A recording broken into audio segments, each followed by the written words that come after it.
Hoy tiene lugar en Los Ángeles, California, el segundo día del llamado Foro de la Sociedad Civil de la Novena Cumbre de las Américas, evento del que han sido excluidos representantes de la sociedad civil y actores sociales de diversos pueblos de nuestra América. Hoy nos encontramos presentes aquí representantes de los 145 cubanas y cubanos que nos inscribimos para participar en dicho foro. También nos acompañan los 12 jóvenes que se registraron en el Foro de los Jóvenes y 23 representantes de diferentes sectores de nuestra sociedad que recibieron invitación para participar en la Cumbre de los Pueblos.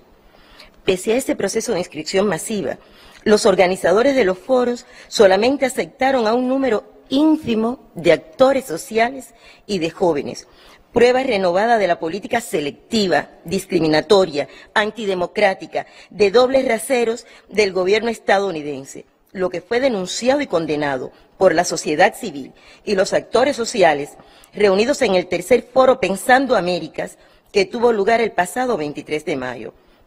Denunciamos en ese marco la negativa del gobierno de los Estados Unidos a procesar en su embajada en La Habana las visas de los contados actores sociales que los organizadores de los foros paralelos aprobaron participar en la novena cumbre de manera presencial. Tampoco aceptó procesar los visados de los invitados a la Cumbre de los Pueblos. Sin embargo, concedió visado a quienes no representan al heroico y trabajador pueblo de Cuba, víctima del genocida bloqueo multidimensional que afecta la vida diaria de la población y que ha sido recrudecido a niveles extremos durante la pandemia. Una vez más, los Estados Unidos intentan que no se escuche la voz del pueblo cubano, mientras escoge a sus cubanos favoritos. Son los mismos de siempre, a quienes financia y arropa para que hagan coro y defiendan la política de acoso y bloqueo al pueblo cubano. Los participantes en el foro reclamamos que las cumbres tengan un formato inclusivo, realmente democrático, en el que puedan escucharse las opiniones de los representantes de la sociedad civil de todos los países sobre los temas en debate, a la vez que nos opusimos firmemente a las pretensiones de los organizadores de imponer conceptos y referentes ajenos a las sociedades, idiosincrasia y esencia de nuestra América. En nuestro foro Pensando Américas, reafirmamos el derecho de las organizaciones de sociedad civil y de los participantes en el foro a seguir construyendo el socialismo en esta, nuestra patria amada, y la decisión de continuar edificando el futuro sostenible, resiliente y equitativo con todos y para el bien de todos.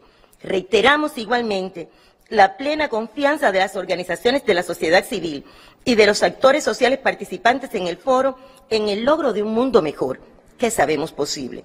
Por ello, para nosotros constituye un alto honor escuchar las palabras que pronunciará el compañero Miguel Díaz-Canel Bermúdez, primer secretario del Comité Central del Partido Comunista de Cuba y presidente de la República. Presidente, le escuchamos con suma atención.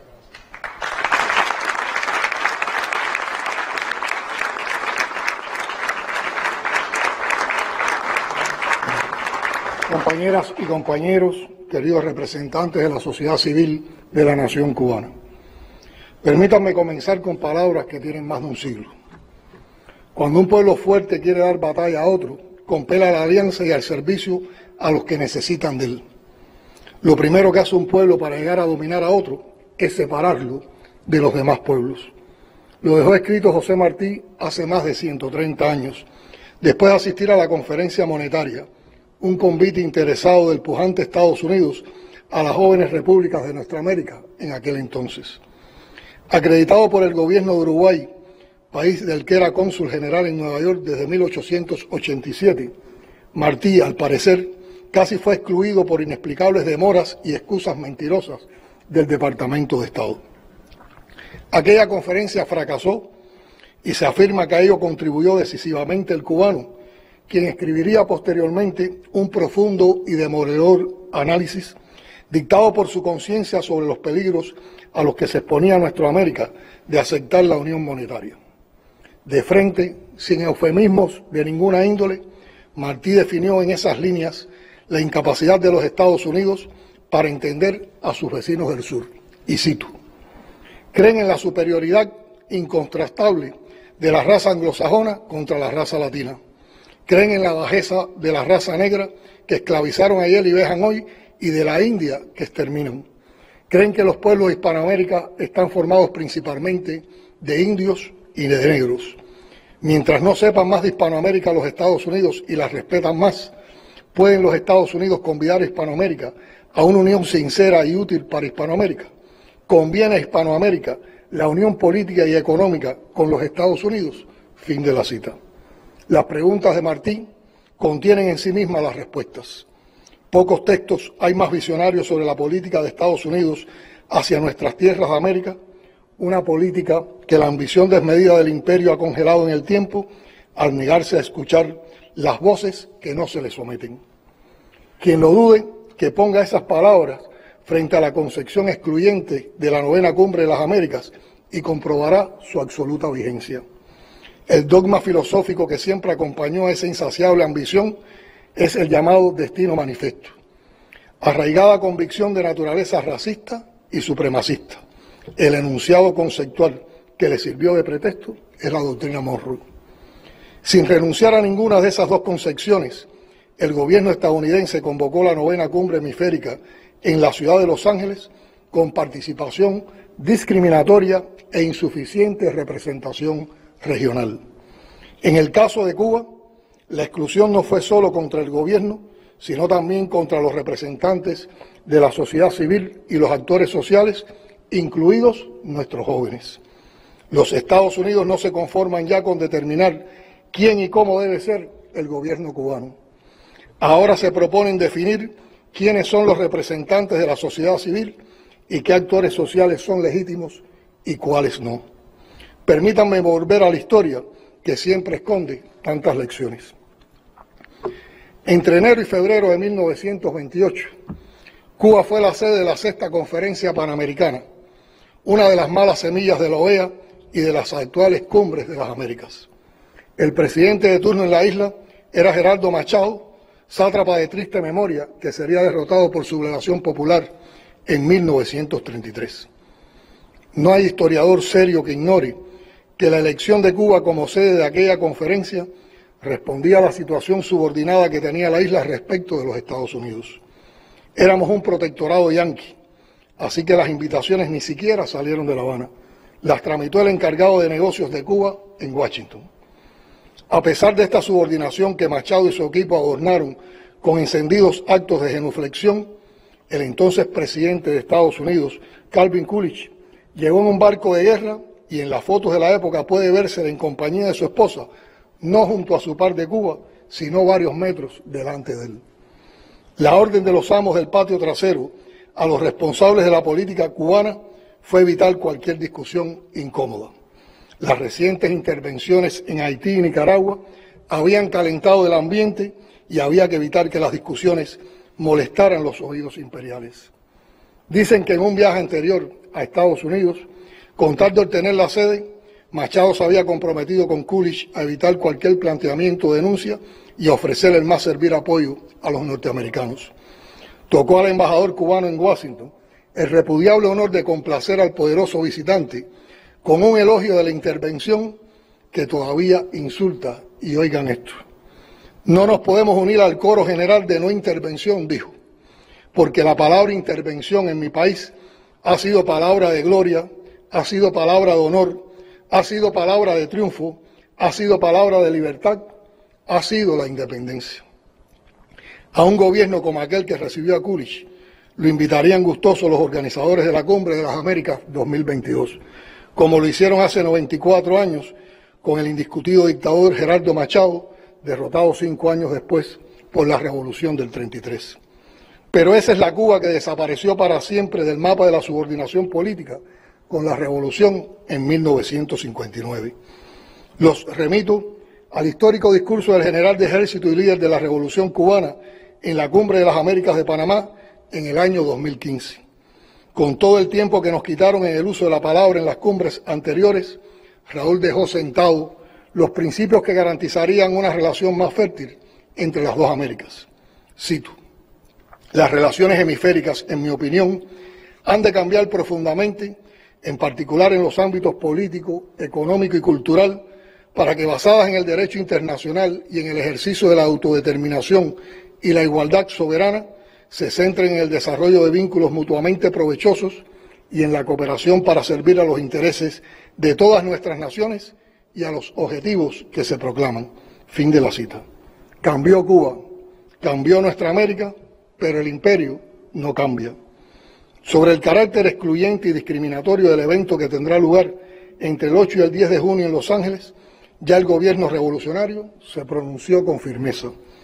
Se conoce el repudio que esa selectividad oportunista ha provocado en la mayoría de los gobiernos de la región, así como la clara y firme posición asumida por varios de ellos, junto a las notables ausencias a la cita como rechazo a la exclusión. También tienen antecedentes en la historia estas confrontaciones entre políticas injerencistas y políticas soberanas. En 1994, cuando el gobierno de los Estados Unidos convocó la primera de estas cumbres y excluyó a Cuba, el comandante en jefe Fidel Castro Ruz resumió la esencia de la prepotencia imperial en una frase: ¿cuánta cobardía, mediocridad y miseria política refleja realmente tal exclusión?, dijo Fidel.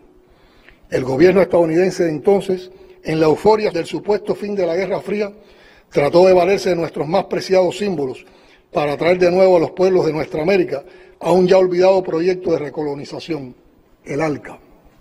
Y osó hablar de la Cumbre de las Américas como el sueño realizado de Simón Bolívar. Nada más faltó decir que era también la realización de los sueños de Martí, le respondió Fidel desde un acto histórico en el aula magna de la Universidad de La Habana, en el que coincidía por primera vez con el joven y ya impresionante político bolivariano Hugo Chávez.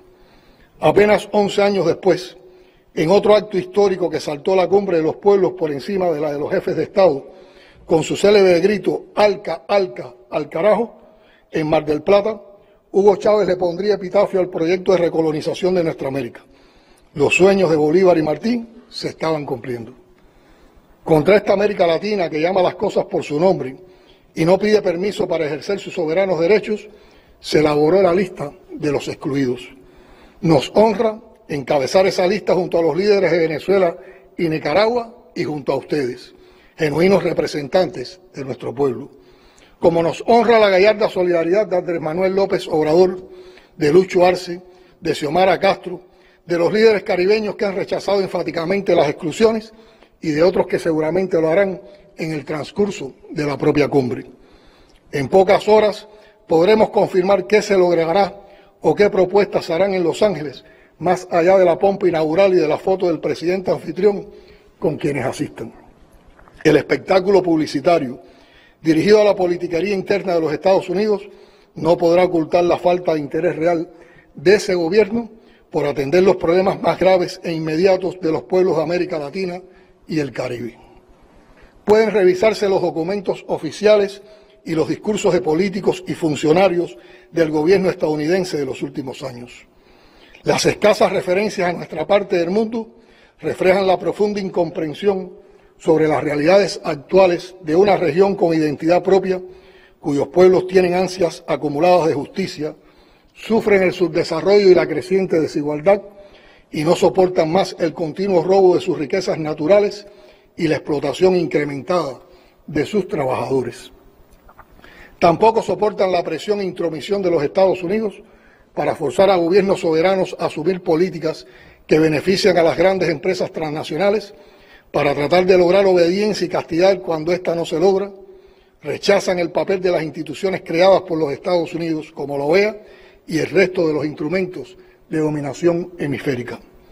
Nada de lo anterior aparece en la agenda de la cita de Los Ángeles.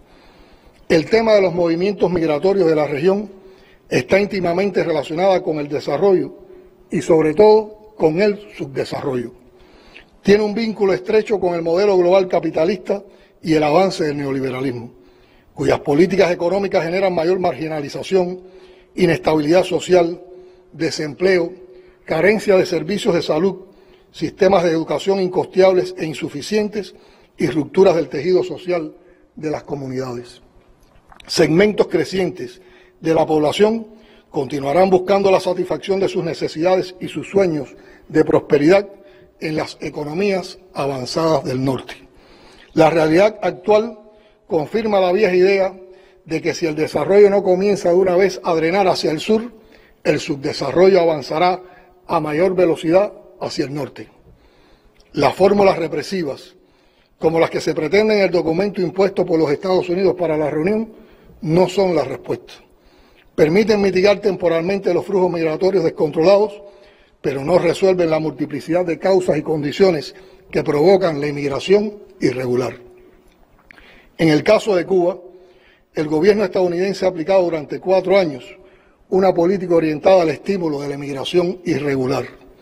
Como norma, le da entrada a los que por vías irregulares llegan a sus fronteras, los privilegia con la posibilidad de obtener residencia permanente en virtud de fórmulas legales establecidas solo para los cubanos, cerró las vías legales para emigrar y mantiene una política de guerra económica dirigida a deprimir el nivel de vida de la población. Es lo que puede llamarse una receta perfecta para promover la migración irregular. No se prevé, sin embargo, una discusión a fondo sobre estos temas en la cumbre de estos días y, naturalmente, no debe esperarse resultado efectivo alguno para un problema que seguirá pesando sobre nuestras sociedades y sobre las relaciones hemisféricas. Tampoco se espera una discusión productiva sobre la transferencia de tecnología, sin la cual es muy difícil esperar un impulso al desarrollo de la nación. El incremento de la conectividad y de acceso a Internet en todas las comunidades es positivo.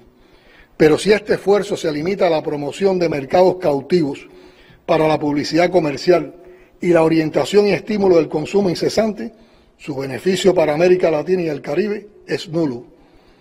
Ganarán, por supuesto, las grandes empresas comerciales. Si se dirige a establecer plataformas tecnológicas que ayuden a sembrar en las comunidades, particularmente en los jóvenes, las ideas generadas en laboratorios ideológicos de los Estados Unidos para promover conductas y visiones del mundo que estimulen la apatía política y la enajenación social, incentiven el egoísmo, promuevan el racismo, el narcisismo y la agresividad, el resultado será extremadamente peligroso. Lo será también si se destina a promover la mentira, la banalidad, la politiquería deshonesta, la calumnia y el sicariato informativo. Si lo que se busca es mayor influencia y más control sobre nuestras sociedades por vía del monopolio en muy pocas manos de las plataformas tecnológicas de la información, el fin evidente es la consolidación del dominio hegemónico imperialista con nuevos métodos. Uno de los tópicos más reiterados de los voceros de los Estados Unidos al promover la cumbre estos días es la supuesta defensa de la democracia, la que engañosamente equiparan con la promoción del capitalismo como si fuera lo mismo, cuando en realidad son conceptos contrapuestos. Nada en la historia pasada y reciente de los Estados Unidos, ni en su conducta actual en el hemisferio, hace suponer que la democracia o el respeto a los derechos humanos sean prioridades verdaderas de su política exterior regional. Cuando así declaran, actúan con deshonestidad y lo saben. Tomando como referencia solo los últimos 50 años, ha sido notorio el absoluto involucramiento y contubernio de los Estados Unidos con los regímenes más sangrientos y represivos que ha conocido este continente, con los que con mayor desvergüenza han practicado el asesinato, las desapariciones, las masacres, la tortura y las ejecuciones extrajudiciales. Es un error y un acto de desprecio inaceptable suponer que nuestros pueblos no tienen memoria. Pero más importante aún es que el gobierno de los Estados Unidos carece de autoridad moral para hablar de democracia cuando no es capaz de defenderla o promoverla en su propio territorio y para sus propios ciudadanos. No es honesto hablar de la defensa de principios democráticos cuando, en virtud de leyes federales recientes, el sistema político estadounidense permite financiar sin límite las campañas electorales y la gestión de los políticos, comprarlos o, lo que es lo mismo, comprar gobernantes. No es sincero predicar la democracia en la región cuando aumentan las legislaciones en numerosos estados de ese país que restringen el derecho al voto y la posibilidad de ejercerlo, especialmente si el elector es de bajos ingresos, pertenece a alguna de las llamadas minorías étnicas o vive en barrios considerados marginales. Es difícil ser promotor de los derechos humanos a nombre de un gobierno que no es capaz de asegurar el derecho a servicios esenciales de salud en el país más rico y poderoso del planeta, que no cuenta ni se ha propuesto contar con las herramientas políticas y jurídicas que impidan las ventas indiscriminadas de armamento de guerra a la población, con el costo consecuente y creciente en vidas inocentes, entre ellos niños, para los que se convierte en un peligro ir a la escuela. La promoción de la democracia y los derechos humanos son solo quimeras en un sistema político en que el interés de los productores y comercializadores de armas de guerra tiene prioridad sobre la vida de los niños, del derecho a la salud y a la educación. No es honesto pregonar los derechos humanos cuando ese gobierno permite el crecimiento del racismo, junto a las corrientes de intolerancia y supremacía blanca, cuando los índices de abuso policial y judicial contra los afrodescendientes siguen siendo la norma. Tampoco lo es cuando el encarcelamiento o la detención de niños y adolescentes alcanza cifras inaceptablemente altas. Según datos de la Asociación Americana de Libertades Civiles, cualquier día del año al menos 60.000 niños y jóvenes menores de 18 años de edad se encuentran encerrados o detenidos en cárceles o centros juveniles de detención en los Estados Unidos. Según la Iniciativa de Políticas de Prisión, muchos de ellos ni siquiera han cometido delitos y miles permanecen tras las rejas por infracciones no penales. Los Estados Unidos son el único país del hemisferio donde se condena a menores de 18 años a penas de cadena perpetua sin libertad condicional. Con esta deplorable trayectoria, el gobierno estadounidense se atreve a alegar que el criterio para invitar y excluir a los países del hemisferio de la reunión cumbre fueron los estándares de democracia y derechos humanos. El pretexto constituye un insulto a la inteligencia y al sentido común de los demás. Con el diseño previsto y los documentos preparados, ya se sabe que en el encuentro no se va a discutir o aprobar nada sobre la desigualdad económica y social de la región, sobre la marginalización, incluso dentro de los propios Estados Unidos. Se conoce que no se tratará el creciente problema de la judicialización de la política para sabotear la voluntad popular y a los gobiernos electos con el respaldo de los sectores más humildes. Ni se tratará el esfuerzo corporativo de las grandes transnacionales para corromper a los gobiernos de la región. No se profundizará en las razones por las cuales tanto los Estados Unidos como América Latina están entre las zonas más perjudicadas por la COVID-19 en el mundo. Ninguno de los documentos presentados por el Departamento de Estado se propuso avanzar con acciones prácticas en la lucha contra el racismo, a favor de los derechos de la mujer y los niños y para paliar la situación incierta de los migrantes. El problema del progresivo cambio climático y los desastres naturales que tanto amenazan a los países de la región quedarán sin medidas prácticas. El terrorismo, incluyendo el terrorismo de Estado y la manipulación del tema con fines políticos, no son puntos de la agenda. No se confirmará el derecho argentino sobre las Malvinas ni el derecho de Puerto Rico a la independencia. En los documentos a aprobar no habrá pronunciamiento alguno contra las medidas económicas coercitivas unilaterales y su uso contra países de la región como arma de presión política. Tampoco se ratificará en ellos el reclamo unánime de la región, con el respaldo casi absoluto de la comunidad internacional, a que se ponga fin al bloqueo económico criminal que sufre el pueblo cubano desde hace 63 años. Sin embargo, no se podrá silenciar la voz de Cuba ni la solidaridad con Cuba. Sabemos que el repudio al bloqueo económico se escuchará allí y que el gobierno de los Estados Unidos tiene clara conciencia de que ese sentimiento se comparte de un extremo a otro de este hemisferio. Desde hace meses se hizo evidente que se perderá la oportunidad de aprovechar la presencia en Los Ángeles de los mandatarios regionales para discutir de verdad sobre muchos problemas que pesan sobre nuestras sociedades. Pudo haber sido de otra manera. El gobierno estadounidense, con su enorme poderío económico y tecnológico, con su gran influencia, pudo haber hecho un aporte trascendental en esa dirección. Se requería, por supuesto, una dosis de humildad, de autocrítica, de reconocimiento a las cicatrices que marcan nuestra historia, un mínimo de solidaridad y menos egoísmo, y un reconocimiento sincero de que los tiempos han cambiado. La comunicación y la interacción interamericana son necesarias. Tiene que haber espacios de diálogo y cooperación entre los que habitamos al sur del río Bravo y las naciones del norte, pero ha de ser con respeto. El benemérito de las Américas, Benito Juárez, lo expresó con genial síntesis en 1867, y cito: entre los individuos como entre las naciones, el respeto al derecho ajeno es la paz. Fin de la cita. Los latinoamericanos y caribeños no nos consideramos patio trasero ni patio delantero de nadie. Es una noción que nos ofende y la rechazamos. Al constituir la Comunidad de Estados Latinoamericanos y Caribeños, CELAC, los países de nuestra región reafirmamos el apego irrestricto a la defensa de la soberanía, la independencia y la autodeterminación. Al promover la necesaria unidad e integración regional, enraizamos el compromiso de respetar la diversidad entre nosotros.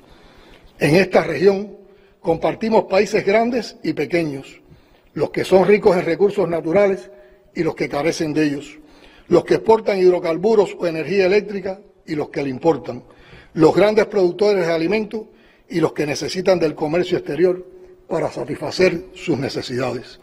Además, están los pequeños países insulares que merecen un trato preferencial y diferenciado en la conducción de sus relaciones económicas internacionales. Tenemos en algunos casos profundas diferencias ideológicas, lo que no ha impedido el desarrollo de relaciones e incluso de la cooperación, tanto para resolver graves conflictos políticos como para contribuir a resolver profundos problemas sociales y prestar servicios a las poblaciones más necesitadas. En 2014 asumimos en La Habana por unanimidad el compromiso con la Declaración de América Latina y el Caribe como zona de paz. Con esta vasta, rica y compleja región podrían los Estados Unidos cooperar y unir esfuerzos para enfrentar los grandes desafíos del mundo actual, pero tiene que ser con absoluto respeto a la igualdad soberana. Los tiempos han cambiado y nuestra América no acepta la imposición de los intereses del imperialismo, como no acepta que se nos utilice para los conflictos de los Estados Unidos con quienes identifica como rivales estratégicos en otras partes del mundo. Nuestro pueblo tiene razones para preguntarse: ¿por qué le prestamos atención a un evento que apunta a tener resultados de escasa trascendencia, con grandes ausencias entre los asistentes y del cual los Estados Unidos decidieron excluir de antemano a varios países de la región? El problema es que no podemos desconocer un esfuerzo adicional, aunque fallido, de reeditar la doctrina Monroe, ni podemos dejar de denunciar la farsa de convocar una vez más a los países de la región para un espectáculo de tinte neocolonial. Los Estados Unidos tienen la capacidad de impedir la presencia de Cuba en Los Ángeles, pero no tienen el poder de callar nuestra voz ni de silenciar la verdad.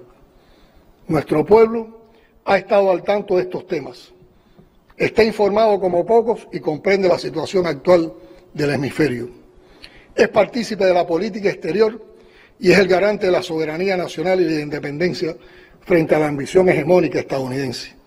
Tiene además una vocación solidaria internacional y un derecho ganado a estar al corriente de los acontecimientos de la región.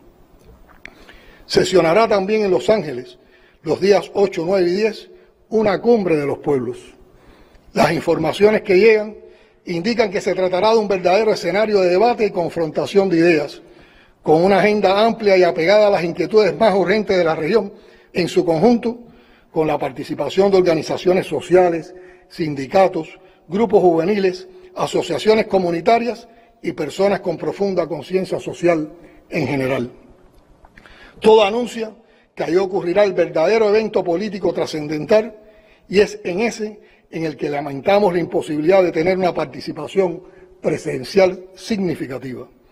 Sabemos que la contribución de los cubanos hubiera sido un aporte importante y también sería una experiencia para ustedes al escuchar los problemas y los enfoques de los miles de participantes tan diversos que acudirán al foro. En un momento como el que viven hoy los pueblos de América Latina y el Caribe, es juicioso volver a José Martí. Su ensayo imperecedero titulado Nuestra América tiene una vigencia que asombra. En él plasmó el apóstol enseñanza para todos los tiempos.